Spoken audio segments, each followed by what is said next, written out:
네, 오늘 말씀 같이 보겠습니다. 오늘 말씀은 요한복음 1장 14절부터 17절 말씀이 되겠습니다.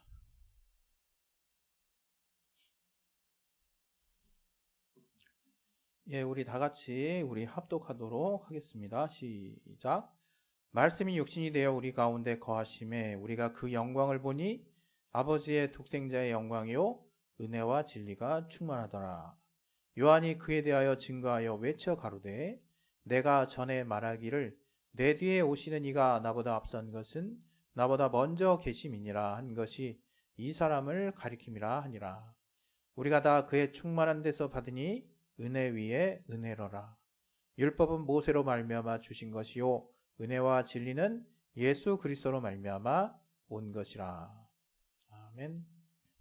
오늘 또 이 말씀을 통해서 하나님이 저와 여러분에게 또 주시는 그 말씀의 그 은혜를, 또 말씀의 의미를 잘 또 깨닫고 우리의 마음밭에 또 옥토바 같은 심령이 잘 또 자리 잡아서 이 말씀에 온전한 결실을 맺을 수 있도록, 또 이 말씀을 들려가는 소리나 사람의 교훈으로 여기지 아니하고 살아계신 하나님의 말씀으로 들을 수 있도록 들을 길을 열어달라고 우리 각자 자신을 위해서 잠깐 기도하겠습니다. 하나님 아버지, 하나님께서 오늘 또 우리에게 주신 그 말씀을 전하는 자나 받는 자나 동일하게 한 성령으로 감동되게 도와주시되 무엇보다 우리의 마음을 열어주시고 또 온전히 하나님의 말씀이 잘 심겨져서 30배, 60배, 100배의 결실을 맺을 수 있도록 아버지 도와주시고 인도해 주시옵소서. 또한 아버지, 우리에게 들을 길을 허락하여 주셔서 사람의 소리나 또 꽹가리나 또 사람의 교훈으로 여기지 아니하고 하나님의 살아계신 말씀으로 받을 수 있도록 우리를 붙들어 주시옵소서. 주께 참으로 감사하며 예수 이름으로 기도했습니다. 아멘. 예, 정말 시간은 쏜살같이 지나가는 것 같습니다. 예, 오늘 이제 2월 또 마지막 주가 됐어요. 2월 마지막 주. 이제 다음 주면 또 3월입니다. 3월이면 이제 날씨도 많이 풀려서 이제 본격적인 입추도 지난 지 이제 꽤 됐죠. 본격적인 이제 봄 날씨 같은. 그래서 우리가 막, 좀 전까지는 막 움츠러들고 또 이렇게 막 두꺼운 옷 입고 다녔는데 또 며칠 안 되면 또 이제 갑자기 이제 확 더워질 것 같아요. 이렇게 변화무쌍하고 또 우리는 때로는, 가만히 있다 할지라도 이 시간은 절대로 멈추지 않고 계속 가고 있네요. 저와 여러분의 삶의 이 변화무쌍한 계속해서 흘러가는 이 시간처럼 여러분의 삶의 어떤 역동성도 계속해서 변화무쌍하고 계속 흘러갈 수 있도록 그렇게 되기를 예수 이름으로 축원드립니다. 우리 하나님이 정말 은혜가 되신다 하는 부분을 우리는 수많은 설교를 통해서 우리는 들어왔어요. 그래서 일반적으로 이 은혜가 어떤 사람이나 어떤 신과 같은 존재가 어떤 사람에게 어떤 고마운 일을 하는 것, 이런 걸 이게 사전적으로는 그렇게 또 표현이 돼 있더라고요. 그러나 이제 딱 구분해서 또 사전에도 나와 있어요. 이 신앙, 특히 기독교에서는, 죄송합니다. 이 은혜를 어떤 특수한 고유 명사처럼 활용을 하고 있죠. 그래서 우리 그리스도인들이, 우리 믿는 자들이 이 은혜를 이야기할 때는 딱 정해져 있어요. 어떻게?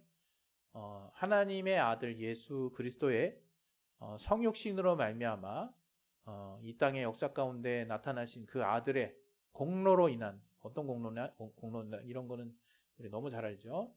십자가에 자신의 피를 다 쏟으시고 하나님이시기 때문에 죽으실 수 없는 분인데 성육신을 통해서 마리아의 태에서 잉태하셔서 이 땅 가운데 나타나시고 또 정상적인 절차대로 또 인생에 또 함께 인생을 사시다가 이제 마지막 공생의 삶의 여정 가운데 33세 나이로 십자가에 이제 자신의 피를 다 쏟으시고 또 물을 다 쏟으시고 우리 인류를 위한 대속의 피를 흘리신 사건, 이것을 통해서 우리는 알든 모르든 이제 온 인류의 예수 하나님의 아들의 그 피가 온 인류의 온 인류의 죄의 값을 다 이렇게 사해줬다는 것을 우린 성경에 어떤 뭐랄까요, 율법을 통해서 짐승의 피가 죄를 일시적으로 사할 수 있다는 마치 목숨은 목숨으로 이렇게 갚는 것 같은 피에 생명이 있다라고 얘기하시면서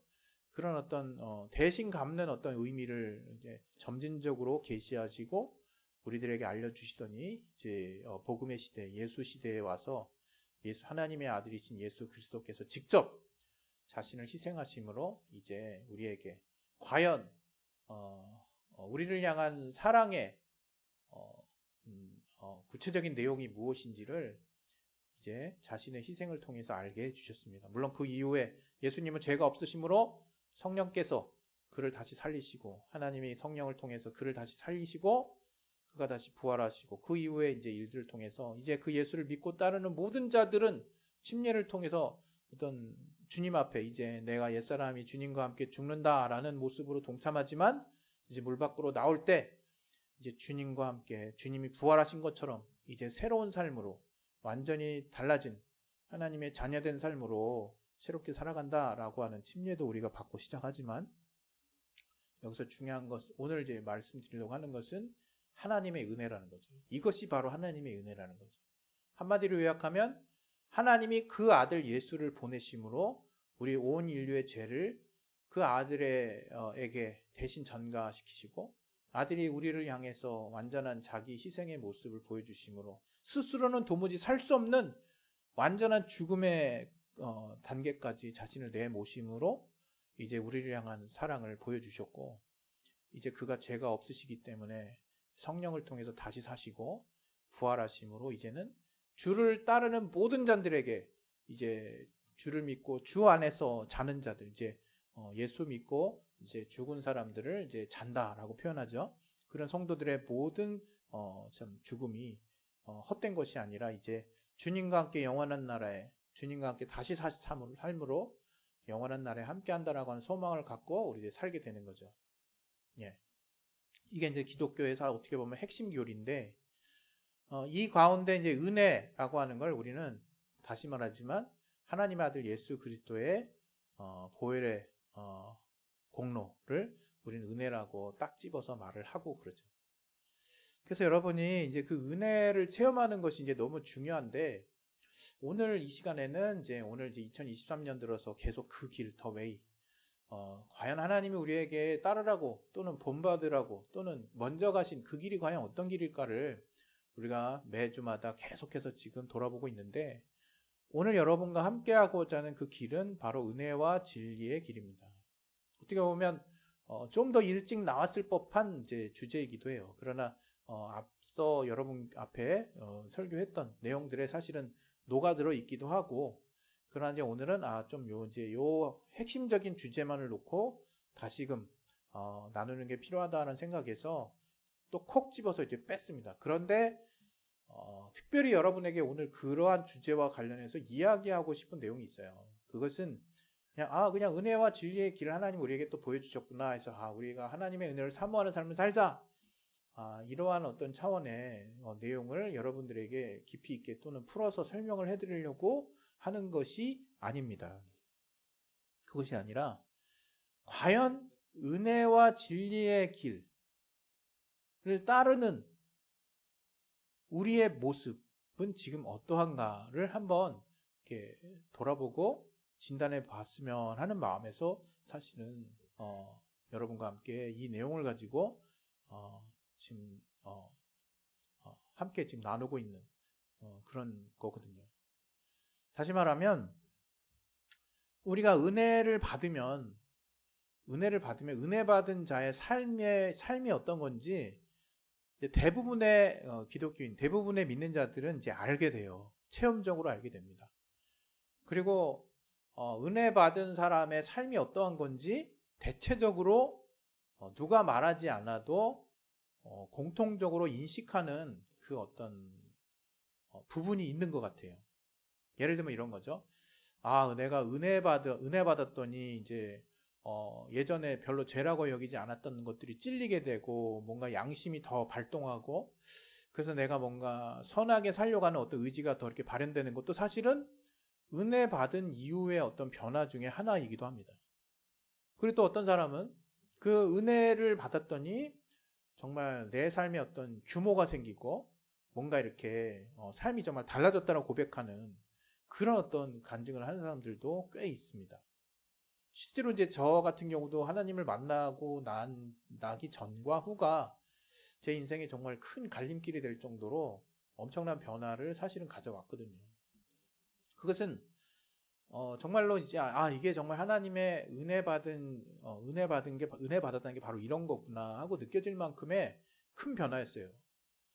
그런데 이제 제가 여러분에게 그럼 은혜 받아서 그냥 은혜 받으면 다 되는 건가? 이거에 대해서 우리가 사실은 오늘 이야기하고 싶은 겁니다. 앞서도 좀 전에 말씀드린 것과 같이 저 사람 저 사람 은혜 받았나 봐. 이제 이렇게 우리가 통상 예측하는 사람들의 분류에 제가 아까 말씀드렸던 어떤 외형적으로 드러나는 어떤 변화나 특징들을 몇 가지 말씀을 드렸어요. 근데 그것보다 더 탁월하게 우리가 저 사람은 은혜로 사는 사람이네 라고 인정할 만한 어떤 사람의 모습들이 사실은 교회 안에 또 우리 주변에 예수를 믿는 어떤 사람들을 보고 있다면 그런 인정할 만한 여러분 사람들의 모델을 이렇게 서로 간에 이야기하고 스스로도 인정을 하는 듯한 그런 어떤 마음가짐으로 그 사람을 보곤 합니다. 그게 어떤 모습이냐? 쉽게 얘기하면 이제 하나님의 은혜를 받았어요.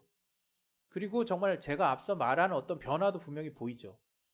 그런데 이제 그 사람의 삶을 이제 구체적으로 이제 들여다보면 그 사람의 변화에 어떤 게 이제 생겼느냐?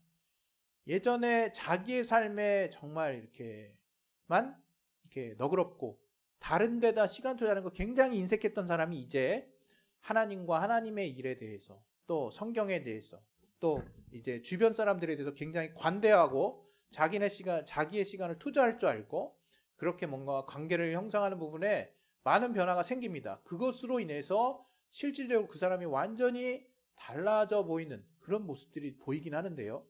근데 이제 좀 뭐랄까 우리 안에서 우리 이제 그리스도인들 사이에서 우리 믿는 자들 속에서 이 사람은 정말 은혜로 사는 사람이네라고 여겨질 만한 사람의 모델 중에 마치 본이 되는 것 같은 그 모델 중에 하나가 뭐냐면 이 사람이 은혜를 받았어요. 받았더니 이제 진짜 은혜로 사는 거예요. 쉽게 얘기하면 경제적인 어떤 내가 한 이사회 구성원으로서 경제적인 활동을 당연히 이제 해야 되는 것임에도 불구하고 이제 경제 활동의 부분도 하나님이 이제 내게 이제 정말 허락하시는 그런 어떤 범주 안에 집어넣습니다. 이게 참 틀린 말이 아닌데 제가 참 조심스러운 거는 마치 하나님의 인도를 받는 게 다 틀린 것인 것처럼 이렇게 그런 잘못된 신호로 받을까봐 고민되는 부분도 있는데 저희 또 우리 진자교 우리 진리로 자유한교회 말씀을 듣는 분들은 나름 균형감 있고 성숙한 믿음이 있다라고 확신하기 때문에 그냥 야과 없이 막 그냥 예를 들어서 설명하겠습니다. 마치 이것처럼 은혜로 사는 사람의 1번 예는 경제관념이 없어요. 예. 그리고 2번은 뭐냐? 자기 몸을 돌아보지 않습니다. 주를 위해서라면. 얼마나 헌신적이에요. 그리고 사랑과의 관계 부분에 선교나 전도와 관련해서는 풍성하지만 그 외에 어떤 세상의 이야기를 하거나 세상의 삶을 공유하는 부분에 인색해지고 또 그런 만남을 쓸데없다라고 생각하고 세속적이라고 여기고 오로지 그 외에 많은 시간들을 하나님께 기도하고 성경을 돌아보는 데에만 집중을 합니다. 그래서 결과적으로 은혜로 사는 사람이 어떻게 정의되냐면 은혜로 사는 사람이 하나의 모델 중에 하나가 은혜로 사는 사람의 모델 중에 어떤 대표적인 모델 중에 하나가 어떻게 있는 사람이냐? 경제관념이 없고 어떤 자기의 몸을 돌아보지 않고 하나님의 일을 위해서라면 또 세상과 사람과의 어떤 관계를 단절하고 크리스찬들과의 만남을 유지하지만 그것보다는 하나님과의 소통하는 시간을 압도적으로 많이 가지고 성경을 많이 읽는 그 사람이 신실한 사람이요 은혜로 사는 사람이라는 어떤 대표 모델이 돼 있는 그런 어떤 생각을 가지는 분들이 의외로 많아요. 그리스도인 중에. 그리고 내가 저렇게 살아야 되는데 이게 하나님 제대로 만났네. 이렇게 하고 쯧쯧쯧 나 자신을 이렇게 돌아보죠. 그 교회 일을 위해서라면 좀 앞장서서 다른 것보다 우선해서. 저는 심지어 이제 제가 이제 대학 선교회에서 옛날에 이렇게 선교사로서 이제 어, 그 뭐야 일을 하고 있을 때 저희 이제 졸업하고 난 이게 졸업생들이 우리 교회 수련회를 위해서 멀쩡하게 잘 다니고 있던 직장을 그만뒀다는 거예요. 그만두고 이제 그 수련회를 위해서 하나님이 이렇게 교회 수련회를 위해서 직장을 그만두게 하셨다는 거예요. 그래서 제가 그 친구한테 물어봤어요. 너 분명 나한테 몇 달 전에 이 직장 네가 기도하고 하나님이 인도해 주셔서 들어갔다 그러지 않았냐? 그랬더니 그렇대. 근데 이 몇 달도 안 돼서 지금 교회 수련회 이거는 1년에 한 번 있는 거고 넌 직장인이고 네가 얼마든지 어떤 휴가를 내든지 어떤 다른 방책을 세워서라도 또는 안 되면 네가 온라인으로라도 어떤 그런 기회를 삼을 수는 없었냐? 그랬더니 자기는 수련회를 전일 참석을 하고 싶었대. 그 하나님께 기도했대. 그랬더니 하나님이 그만두라는 마음의 감동을 주셨대요. 관뒀다는 거예요. 어떻게 보면 제가 관여할 수 없는 영역일 수도 있어요. 왜? 개인의 신앙이니까. 그 개인이 또 그렇게 은혜 받고 또 기쁨으로 헌신하는 마음으로 했다 그러면 제가 그걸 뭐라고 하겠습니까? 근데 제가 여전히 그 가운데서 굉장히 큰 퀘스천 마크가 드는 것은 그 친구뿐만이 아니에요. 그런 식으로 직장을 하나님의 인도함 받아서 들어간 친구들이 수련을 위해서 몇 개월 근무하고 수련을 위해서 관두는 친구들이 꽤 많았어요. 그것이 정말 성령의 사람이요 은혜 받은 사람의 모델처럼 인식되었던 때가 있었어요. 물론 지금도 그런지 모르겠어요.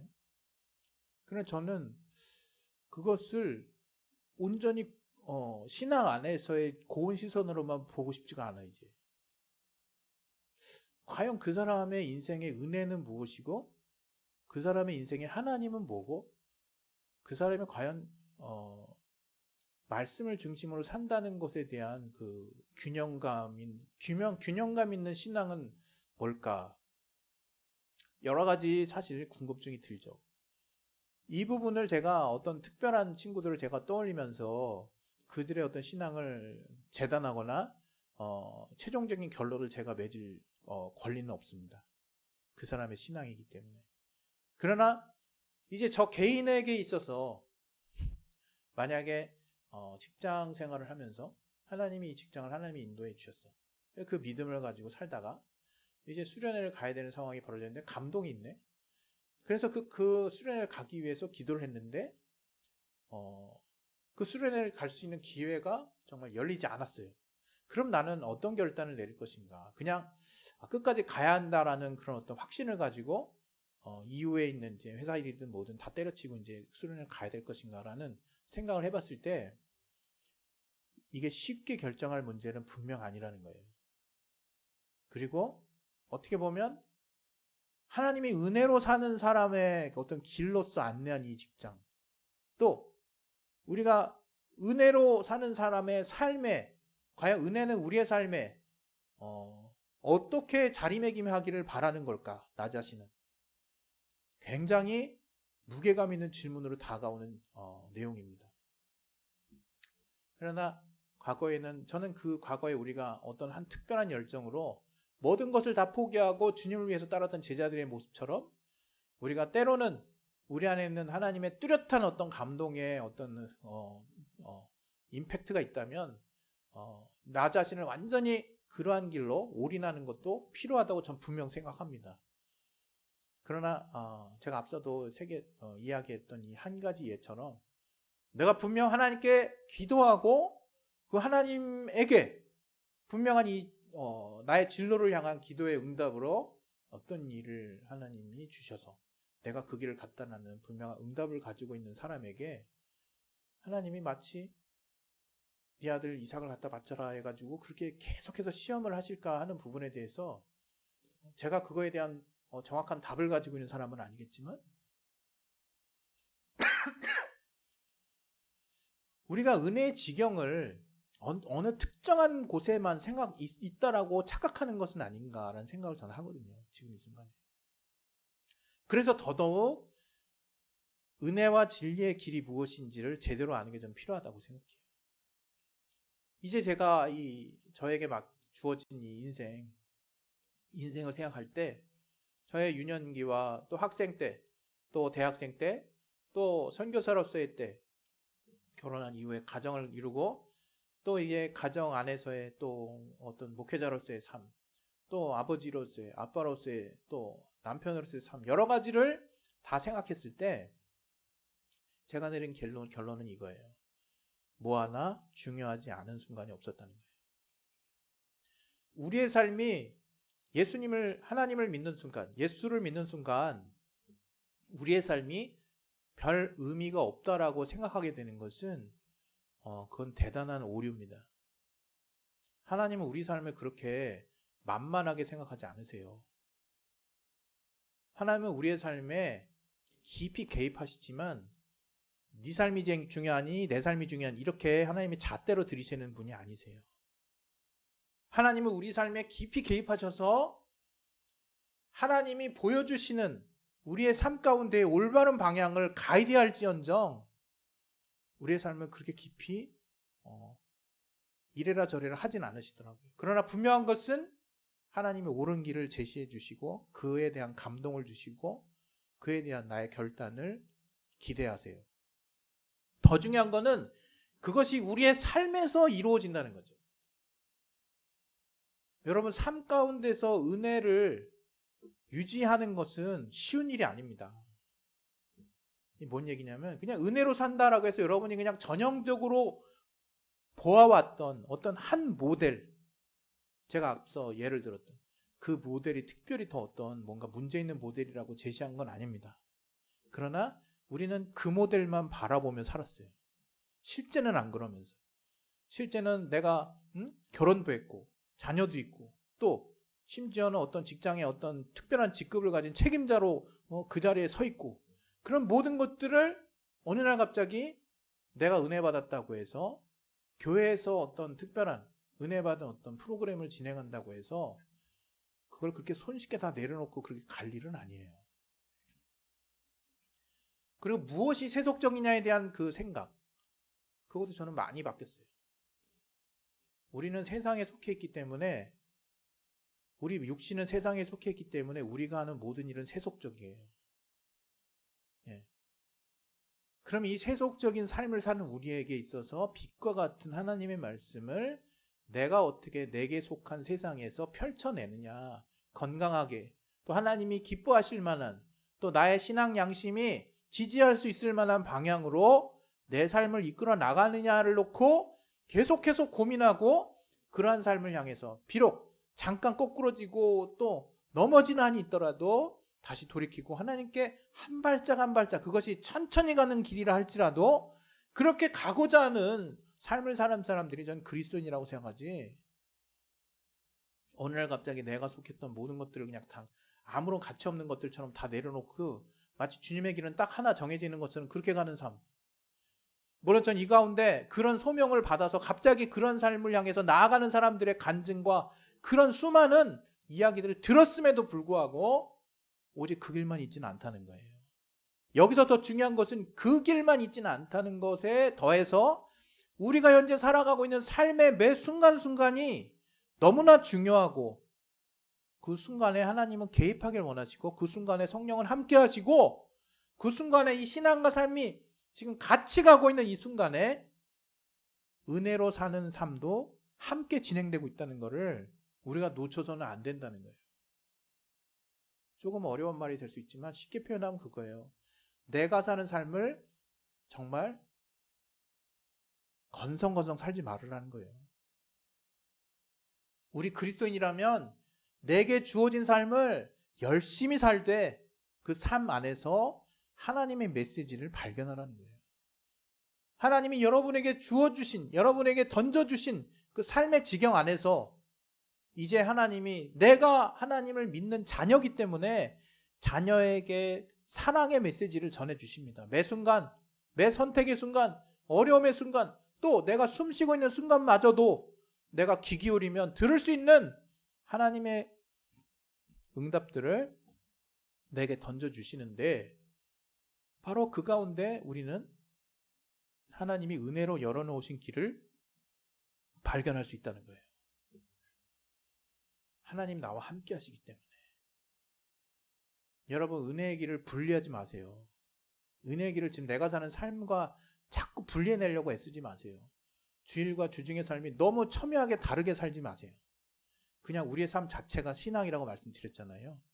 그것은 교회에서 이렇게 하고 저렇게 하고 어떤 신앙의 어떤 구체적으로 명명된 행위만을 하는 것이 신앙을 하는, 삶 가운데 신앙을 하는 행위라는 것이 아니라 정말로 예수를 믿는 자라면 주님께서 우리의 삶 가운데 명하신, 또 부탁하신, 또 보여주신 그런 삶의 가치와 본을 어떻게 나의 삶에 구체화시키고 그것을 향해서 내가 고민할 것인가, 이런 진지한 문제가 걸려있는 것이 은혜로 사는 길이라는 거예요.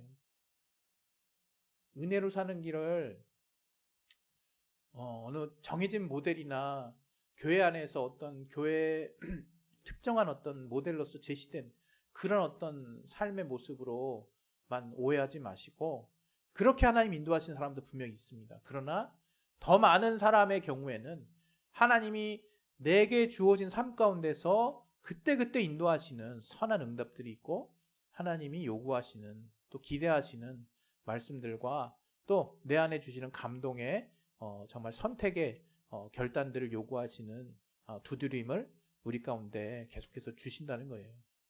저와 여러분이 이러한 은혜와 진리의 길이 항상 삶 가운데서 혼재되어 있으므로, 그 안에서 함께함으로 우리가 이 세상을 단지 세속으로 분리해서 바라보는 것이 아니라 과연 정말 내가 은혜로 사는 삶이 무엇인지를 진지하게 고민할 수 있는 저와 여러분의 삶이 되시기를 예수 이름으로 축원합니다. 우리 시간 잠깐 기도하겠습니다. 하나님 아버지, 은혜로 또 사는 길, 은혜와 진리의 길이 무엇인지를 우리가 진지하게